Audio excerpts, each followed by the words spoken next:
नमस्कार, कैसे हैं? आज का करंट अफेयर हम लोग डिस्कस करने जा रहे हैं। पहला सवाल आपकी स्क्रीन पर है, बिना टाइम गंवाए। आपके पास इतना टाइम नहीं है कि आप उसको बर्बाद करें। टाइम इतना ज़रूर होता है सबके पास कि वो अपना काम बहुत अच्छे से कर लें, लेकिन जैसे आप टाइम बर्बाद करना शुरू करते हैं, तुरंत आप समझ लीजिए कि आप अपने जो आपको अवसर मिला है, उसको खो रहे हैं। किसी भी तरीके का समय बर्बाद ना करिए। किसी के चुटकुले सुनने में, किसी के बस ऐसे नृत्य करके पढ़ाने में अपना टाइम ना बर्बाद करिए, आप पढ़िए। नागालैंड में आयोजित 5वें रुशोमा संतरा महोत्सव के संदर्भ में रुशोमा गांव ने अगले 6 से 7 वर्षों में संतरा बागों का क्षेत्रफल बढ़ाकर कितना करने का लक्ष्य निर्धारित किया है। कितना करने का लक्ष्य निर्धारित किया है। यहाँ पर मैं यही नहीं बता रहा हूं कि ये कहाँ का है, नागालैंड का है। ऐसे सवाल तो आपसे पूछे ही जाएंगे। साथ में आपको ये भी ध्यान रखना है कि कितना क्षेत्रफल बढ़ा के करने का लक्ष्य रखा है। तो ये है 100 हेक्टेयर। रुसोमा गांव का लक्ष्य अगले 6 से 7 वर्षों में संतरे के बागों का क्षेत्रफल बढ़ाकर 100 हेक्टेयर करने का लक्ष्य है। और वर्तमान में 570 परिवारों में 470 परिवार सक्रिय रूप से संतरे की खेती यहाँ पर नागालैंड में कर रहे हैं। ठीक है। और इस वर्ष महोत्सव का विषय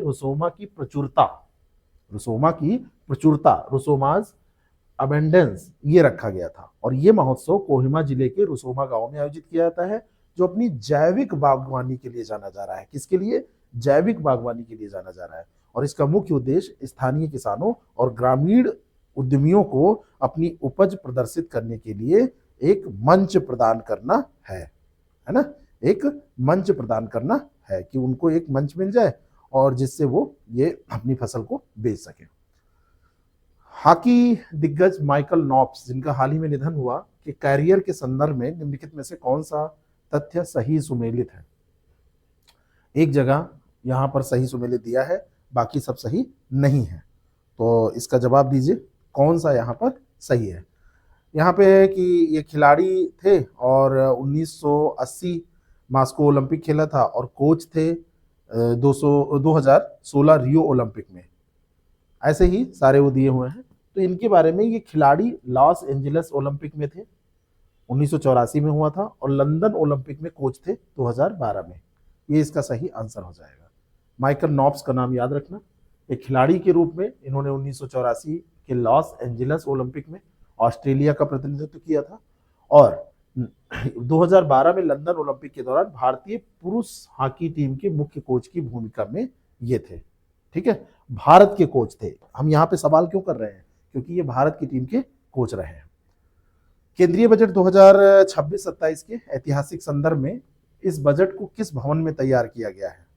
तो अब यहाँ पर देखिए, ये बहुत ही बढ़िया प्रश्न है। और जहां पर ये तैयार किया गया है उसका नाम है कर्तव्य भवन। और इसमें 3 कर्तव्य भी रखे गए हैं। तीनों कर्तव्य हमने बजट की क्लास ली है IAS पे, वहां पे जाके आप देख सकते हैं। उसमें डिटेल में हमने ये सारी बातें की हैं। कर्तव्य भवन में तैयार किया गया। 1 फरवरी 2026 को अपना लगातार 9वां बजट पेश किया। रविवार की अगर हम बात करें तो रविवार का ये फर्स्ट बजट है। अंतरिम बजट इसके पहले हो चुका है, लेकिन फुल फेज बजट कोई रविवार को अभी तक प्रस्तुत नहीं हुआ था। निर्मला सीतारमन का लगातार 9वां है। और विकसित भारत यंग लीडर्स डायलॉग 2026 की भावना से ये प्रेरित है।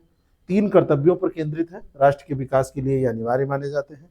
और इसे युवा शक्ति संचालित बजट के रूप में प्रचारित किया गया है, जो भविष्य की जरूरतों को पूरा करने वाला है।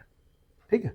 अगला सवाल है, केंद्रीय बजट 2026-27 में निर्यात को बढ़ावा देने हेतु समुद्री खाद्य प्रसंस्करण के लिए आवश्यक वस्तुओं के शुल्क मुक्त आयात की सीमा को FOB मूल्य के 1% से बढ़ाकर कितना प्रस्तावित कर दिया गया है? कितना प्रस्तावित कर दिया गया है? तो ये 3%। पहले ये 1% हुआ करती थी FOB मूल्य के, 1% से बढ़ाकर अब इसको कितना कर दिया गया है? ये 3% कर दिया गया है केंद्रीय बजट 26-27 के लिए। तो समुद्री खाद्य प्रसंस्करण के लिए शुल्क मुक्त आयात की सीमा को FOB मूल्य से 1% से बढ़ा के 3% कर दिया गया है। ठीक है। और चमड़ा और कपड़ा निर्यातकों के लिए निर्यात की समय सीमा को 6 महीने से बढ़ाकर 1 वर्ष कर दिया गया है। परमाणु ऊर्जा क्षेत्र के लिए दी गई सीमा शुल्क छूट को अब 2035 तक के लिए बढ़ा दिया गया है। तो याद रखिएगा, चमड़ा और कपड़ा के लिए 6 महीने के लिए से बढ़ाकर 1 वर्ष तक कर दिया गया है, अब 1 वर्ष तक रहेगा। परमाणु ऊर्जा के लिए 2035 तक। सौर कांच के निर्माण में प्रयुक्त होने वाले सोडियम एंटीमोनेट पर शुल्क में छूट प्रदान कर दी गई है। लिथियम आयन सेल भी निर्माण में उपयोग होने वाली मशीनरी पर भी शुल्क में राहत का प्रस्ताव इसमें प्रस्तुत किया गया है। अगला जो सवाल है, केंद्रीय बजट 2026-27 में घोषित लघु एवं मध्यम उद्योग विकास कोष का कोष आकार और आत्मनिर्भर भारत कोष में प्रस्तावित अतिरिक्त राशि कितनी है? यहां पर आत्मनिर्भर भारत कोष में अतिरिक्त राशि की बात हो रही है और यहाँ पे केंद्रीय बजट 2026-27 में लघु एवं मध्यम उद्यम है ना में कितना कोष रखा गया है इसकी बात हो रही है। तो इसका आकार है 10,000 करोड़ ये लघु एवं मध्यम उद्योग के लिए और 2,000 करोड़ रुपए ये अतिरिक्त राशि की व्यवस्था की गई है आत्मनिर्भर भारत कोष में। तो इसका सही आंसर क्या हो जाएगा? बी। तो एमएसएमई अग्रणी उद्योगों के लिए 10,000 करोड़ रुपए और आत्मनिर्भर भारत कोष में 2,000 करोड़ की अतिरिक्त राशि का प्रावधान किया गया है। मोस्ट इंपॉर्टेंट है, ऐसे ही राशि ही आपसे पूछ ली जाती है। टीआरडीएस प्लेटफॉर्म को अब केंद्रीय सार्वजनिक क्षेत्र के उद्यमों की खरीद के लिए अनिवार्य बनाया जाएगा, ये भी इंपॉर्टेंट है। और टीआरडीएस के जेम गवर्नेंट ई मार्केट प्लेस के साथ लिंकेज का भी प्रस्ताव बजट में शामिल किया गया है। ये लिंकेज का प्रस्ताव भी बजट में शामिल किया गया है। और अनुपालन में सहायता के लिए कारपोरेट मित्र पहल की शुरुआत की जाएगी जिसे व्यावसायिक संस्थानों के द्वारा विकसित किया जाएगा। तो कारपोरेट मित्र ये अनुपालन मतलब इसका जो टीआरडीएस का जो जेम है गवर्नमेंट ई मार्केट प्लेस इसके साथ लिंकेज का जो प्रस्ताव बजट में शामिल है उसका अनुपालन कैसे हो पाए इसके लिए कारपोरेट मित्र पहल तो ये सुमेलित करने में आपसे पूछी जा सकती है, ये भी ध्यान रखिएगा। बजट 2026-27 के अनुसार आईटी सेवाओं के लिए सुरक्षित कर छूट का लाभ उठाने की सीमा को 300 करोड़ रुपए से बढ़ाकर कितना कर दिया गया है? तो इसको 2,000 करोड़ रुपए है ना, 2,000 करोड़ रुपए कर दिया गया है। आईटी सेवाओं पर 15.5 का एक समान सुरक्षित छूट मार्जिन होगा और इसको बढ़ाकर कितना किया गया है?